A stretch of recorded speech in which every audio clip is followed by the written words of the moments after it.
In the district, unemployment services are preparing for an influx of traffic as the mass layoffs of federal workers continues. DC News Now's Marielle Carbone is live from the Labor Department for us, digging through the latest numbers. And Marielle, what's the concern for DC leaders right now? Well, Mark, there is a concern really about the well-being of our federal employees, plus the economic impacts. Now, there are 70,000 federal workers that live in D.C., more in the surrounding areas. And because you file unemployment where you work, there's certainly a concern about the strain on the system. Hey, hey!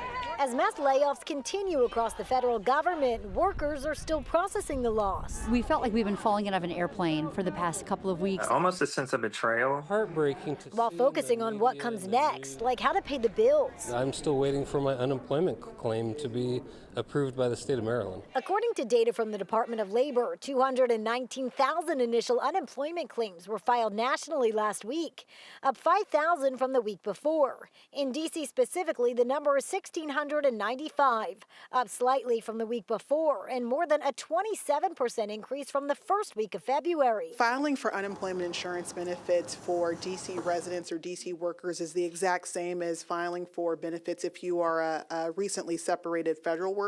Dr. Unique Morris Hughes is the director of D.C.'s Department of Employment Services, which handles unemployment claims for people working in D.C.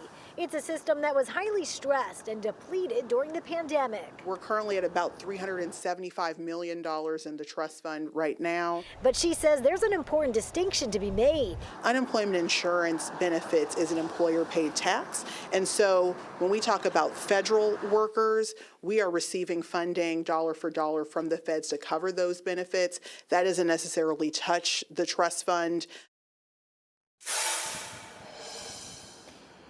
And the director says she is still waiting on some direction from the Labor Department about which federal employees are actually eligible for that benefits, depending on if they were probationary or took that deferred resignation program. Reporting live downtown, I'm Marielle Carbone, DC News Now.